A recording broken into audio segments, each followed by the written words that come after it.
Awalnya tuh yang dimimpiin tuh kedatangan anak kecil, ada sosok wanita. Ternyata itu sosoknya kakek-kakek yang Di balik jendela itu ada sosok pocong sih. diajak ngobrol susah, dibaca-bacain juga susah.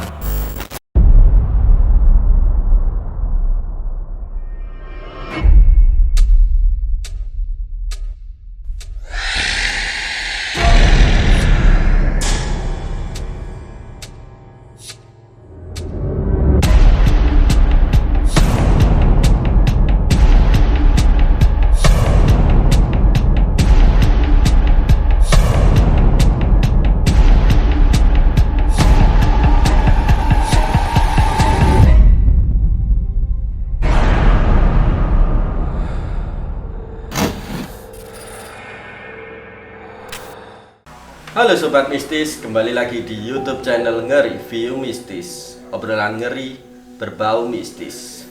Pada kesempatan kali ini kita sudah kedatangan oleh dua barista yang mau bercerita tentang pengalaman mistisnya di tempat kerja. Mau tahu cerita seperti apa? Langsung saja kita sapa orangnya. Halo Mas Gembi. Ya, nama Mas saya Rizal. Halo Mas. Oh ya. Profesi kalian menjadi barista ya? Ya benar sekali betul. sebagai barista.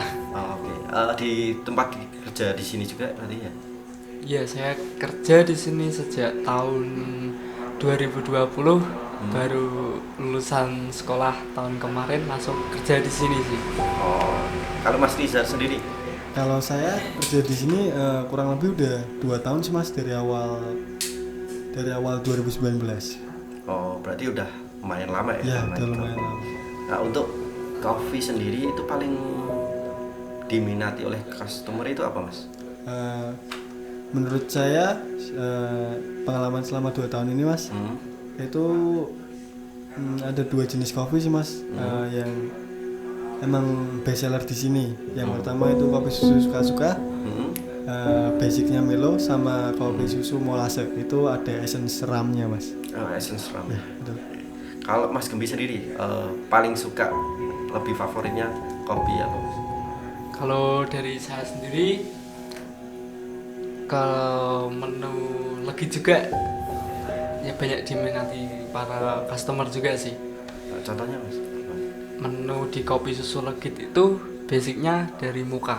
Mocha. Ya benar. Punya pengalaman mistis waktu jadi barista ini juga ya berarti, Mas? Yang saya alamin pernah sih. Nah, awal ceritanya itu seperti apa, Mas? Lebih tepatnya tuh dimimpiin oleh sosok yang ada di sini sih. Oh, sosok di Di- tempat ini. Di tempat Itu kejadiannya. kan kedai ini buka dari pagi sampai malam tuh. Terus tutup jam 11-an lah. Terus belas. Ya, itu habis tutup terus closingan, bersih-bersih sama anak-anak, udah bersih semua, itu udah clear. Terus saya masuk ke kamar, istirahat lah gitu, terus tidur. Terus setelah itu mulailah dimimpiin sosok itu. Nah, mimpinya seperti apa, Mas? Awalnya tuh yang dimimpiin tuh kedatangan anak kecil, nangis. Sosok anak kecil datang dengan dia nangis. Iya. Dia sendiri. Awalnya tuh dia sendiri menuju ke tempat ini, tempat Tempat yang kita sekarang ya berada di bener, podcast. tempat sekarang ini di bawah lampu sini tuh persis. Ya. Dia tuh nangis sambil minta sesuatu. Terus tak tanyain, kamu kenapa kok nangis? Terus dia tuh kayak pengen minta uang gitu loh. Iya bener, minta uang. Terus saya kasih uang itu, receh tapi. Terus saya lemparin, ini buat kamu, jangan nangis lagi gitu. Terus lama kemudian, setelah anak kecil itu, dari belakang saya melihat ada sosok wanita yang deket kamar mandi. Belakang sini. Ya bener. Ya di Kan dia sosok seperti apa? Kayaknya yang saya yang dimimpiin tuh dia tuh kayak masih muda sih, bener. Masih muda, rambutnya panjang, gaunnya putih. Terus saya mencoba untuk ngobrol sih mbaknya itu, wanita itu. Dia tuh kayak ngelarang buat untuk ngobrol buat ke dia. Terus dia ya kayak nyampein ke saya, kayak lebih tepatnya ke kamu lebih ngurusin anaknya kecil itu daripada saya gitu. Lebih kasihan anak kecil itu daripada saya gitu, mbaknya bilang gitu. Terus saya fokus ke anaknya itu, anak kecilnya itu. terus Mas tanya itu apa nangis gitu. Tak tanyain tuh dia tuh tetap nangis terus sih, kayak nggak mau cerita kenapa, ada apa gitu loh. Oke. Setelah Mas memberikan uang yang receh tadi. Iya. Nah, itu setelah itu apakah Mas bangun atau gimana? Ya, terus keesokan harinya kan bangun tuh. Terus saya bersih-bersih tuh. Bersih-bersih, nyapu. Pas di yang saya mimpiin tepat di lampu di koran yang persis saya mimpiin itu, saya nemuin tuh uang receh yang saya lemparin yang persis. Ke anak kecil tadi. Ya bener. Itu uangnya uang logam. Ya uang logam kayak uang kuno sih. Lebih tepatnya lebih ke kuno. Uang kuno yang 100. 100. Ya, gambar gunung itu. Ya bener, gambar gunung itu. Dan berarti Mas yang ketika di mimpi kayak ngasih ini buat anak kecilnya itu ya uangnya kayak gitu. Ya persis. Dan Mas nemukan paginya sama seperti kayak gitu. Sama. Aku Pada itu juga bersih lah, mungkin nggak ada. Ya mungkin kan tuh posisinya juga saya sebelum tidur kan udah beres semua tuh. Teman-teman udah pada pulang, terus saya sendiri yang tidur di sini gitu. Terus paginya saya sempat bingung sih, kayaknya sudah bersih kok ada uang yang persis seperti mimpi gitu. Saya bingung kayak mau tak buang atau tak simpen gitu, langsung tak singkirin aja gitu. Berarti kayak rasa dejavu gitu. Ya bener. Nah, kalau Mas Nizar sendiri nih, cerita pengalaman mistisnya seperti apa? Kalau dari saya sendiri Mas, kurang lebih 1 tahun setelah kerja di sini, itu setelah kejadiannya bersama kayak Gembi, setelah closing, customer udah pulang semua, keadaan sudah bersih, kita sekitar 5 orang memutusin untuk nggak pulang dulu, buat nongkrong dulu. Setelah itu mungkin nongkrongnya sambil ngelakuin kegiatan negatif sih Mas, bisa dibilang kayak gitu. Minum alkohol istilahnya. Mabuk gitu. Iya boleh. Cuman waktu itu saya nggak ikut Mas. Jadi kebetulan ada teman yang bawa orang luar juga. Si teman saya ini kebetulan suka dengan hal-hal yang kurang lebih bisa disebut mistis juga Mas. Mempelajari ilmu kayak gitu, kayak tertarik buat belajar hal mistis gitu Mas, kurang lebihnya. Dan orang luar ini sebelumnya udah dilarang buat ikut minum karena agak sensitif Mas orangnya untuk hal-hal mistis tersebut. Setelah dilarang dia tetap menolak dan ikut minum. Setelah berjalan waktu 30 sampai 1 jam, tiba-tiba orangnya masuk ke kamar. Agak lama sih Mas, 15 menit juga sih kurang lebih. Terus karena teman saya curiga, disamperin Mas ke kamar. Habis disamperin, ternyata teman saya makan rokok yang sebelumnya dia rokok, yang masih barenya masih nyala merah gitu dimakan, kayak gak ngerasain panas sama sekali mas. Habis itu teman saya yang ngelihat langsung manggil teman saya yang kurang lebih 3 orang di sini buat ngebantuin dia. Setelah itu diajak ngomong kan susah mas itu. Habis itu diajak keluar kamar buat ya seenggaknya nggak ngerasa sumpek gitu mas. Udah di kamar kan banyak orang juga kan agak sumpek, dibawa ke bar buat dikasih air putih, tujuannya kan buat netralisir juga mas. Setelah dikasih air putih tiba-tiba tuh orangnya waktu dikasih tuh ngegigit gelasnya mas, ngegigit gelasnya entah kenapa nggak bisa dilepasin dari mulutnya si yang teman saya yang dikasih kesurupan itu. Setelah itu diajak ngobrol susah, dibaca-bacain juga susah. Akhirnya dia mau bicara mas, setelah tantrum dan lain-lain, setelah dijatuhin bangun lagi gitu. Yang niatnya buat nyadarin dia. Iya buat nyadarin. Ternyata emang agak susah, dan waktu menjelang subuh itu tiba-tiba dia sadar dan kayak nitipin pesan ke teman-teman sama customer juga buat yang tinggal di sini buat jaga tempatnya, menghindarin dari hal-hal yang negatif termasuk mabuk juga mas mungkin. Ya, habis itu dia sempat minta buat dianterin ke belakang bar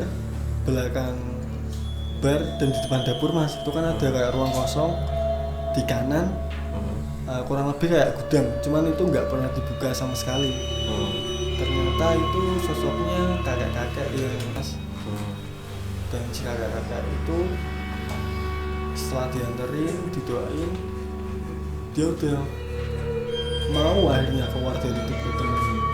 Cerita dari teman saya sebelumnya, itu dia juga pernah ditampilkan sosok-sosok yang kurang lebih sama kayak Gembi ceritain tadi mas, yang mbak-mbak. Cuman ini dulu pernah kayak ditanyain lewat paranormal, cuman di media radio waktu itu. Dan si kata paranormal di radio itu bilang bahwa mbak-mbak ini itu emang sengaja ditarik si kakek-kakek untuk ditempatin ke sini, untuk kurang lebih dicariin tempat dia buat tinggal. Dan di track dari kisah hidupnya kurang lebih dia meninggal karena kecelakaan sih mas. Iya, kurang lebih seperti itu. Berarti yang tadi masuk di badan temannya mas ketika mungkin lagi mabuk itu adalah sosok si kakek itu. Iya, kurang lebih seperti itu mas. Dan dia mungkin memberikan pesan bahwa ini dijaga tempatnya, gitu, mas. Jangan untuk sesuatu hal yang negatif, gitu betul. Ya. Mungkin kakek ini lebih sosok yang orangnya bijaksana, dapat bisa mengingatkan walaupun dia sudah nggak sedunia sama kita, gitu ya. Kurang lebih seperti itu mas. Kalau Mas Gembi sendiri udah cerita lagi nggak tentang sosok mungkin si mbak ini?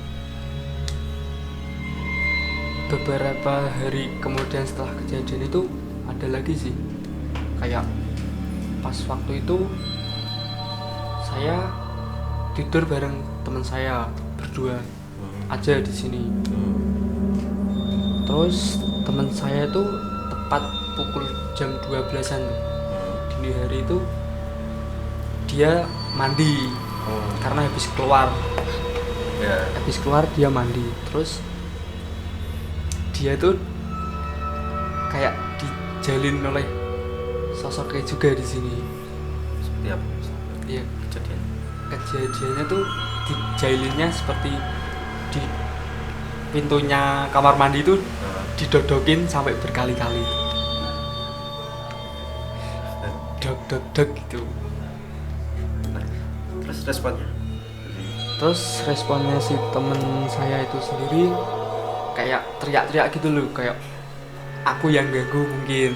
Padahal aku di kamar lagi mainan HP, rebahan gitu. Terus setelah itu teman saya itu keluar dari kamar mandi, udah mandi, terus nanyain ke aku, bilang tadi yang duduk-duduk lawang siapa? Terus aku jawab, enggak aku kok mas, wong aku dari tadi yo di sini terus jalan HP, rebahan. Terus aku juga bilang, kan dari pengalamanku awal itu aku sempat cerita kepada ya orang sih, kayak pernah di pengalaman kayak pernah diganggu atau gimana nih. Terus aku bilang ke mas itu temanku saya itu adalah paling diganggu Mbak E yang jaga sini. Ya kebetulan saya juga udah tahu namanya mbaknya itu. Namanya siapa? Namanya Mbak Nina sih. Mbak Nina. Ya benar. Apakah itu yang diceritain? Mungkin sosoknya sama sih mas, kurang lebih yang saya dialamin teman saya itu. Ya kurang lebih memang bener cewek. Dia pakai gaun putih sama maaf mas, bunyinya kayak bleeding gitu mas, berdarah gitu. Jadi mungkin kesannya dia negatif. Cuman pesan si kakek-kakek itu bahwa si mbaknya ini nggak ganggu sama sekali mas. Jadi gitu sih mas. Jadi dia sosok Mbak Nina itu adalah yang menunggu di sini, ada ditarik kakek di sini. Dia tidak bermaksud untuk usil atau mengganggu, tapi dia hanya yang mungkin menunjukkan eksistensinya atau untuk kenalan gitu ya mas ya. Nah, di belakang tadi juga ada cerita tentang mas yang inisialnya dia tidak mau disebutkan. Iya benar. Katanya dia melihat sosok pocong. Mas tahu cerita? Jadi tuh di samping kedai juga ada, dulu tuh rumah kosong sih, belum ada siapa-siapa, dan di situ juga tempatnya gelap sekali tuh, senyum gelap, kayak hawa-hawanya nggak enak gitu. Terus si teman saya tuh lewat di tempat itu, terus dia kayak merasa ada yang ngeliatin, ada yang ngikutin gitu. Dia juga ngecium bau-bau yang aneh gitu loh, kayak bau nggak enak gitu loh, yang aneh gitu, kayak busuk, bau busuk. Terus dia toleh ke kiri itu, dia lihat di balik jendela itu ada sosok pocong sih. Bener-bener kelihatan. Dia cerita jelas sih, jelas kayak ya sosok pocong itu. Terus yang dia lakukan setelah itu, dia melihat sosok itu Lagi sih ke terlalu gimana ya, merinding atau gimana gitu orangnya. Berarti bisa dikatakan untuk di tempat ini pun ya mungkin banyak yang menunggu mas. Banyak.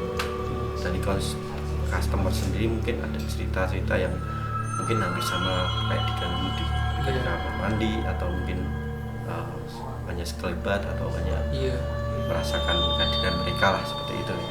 Nah, untuk mungkin kan di belakang tadi Mas Gembit juga cerita tentang ada pengalaman di sekitar rumah ya mas. Benar sekali, di rumah itu pada di rumah saya sendiri. Mungkin nanti bisa diceritakan di video selanjutnya ya mas ya. Iya boleh.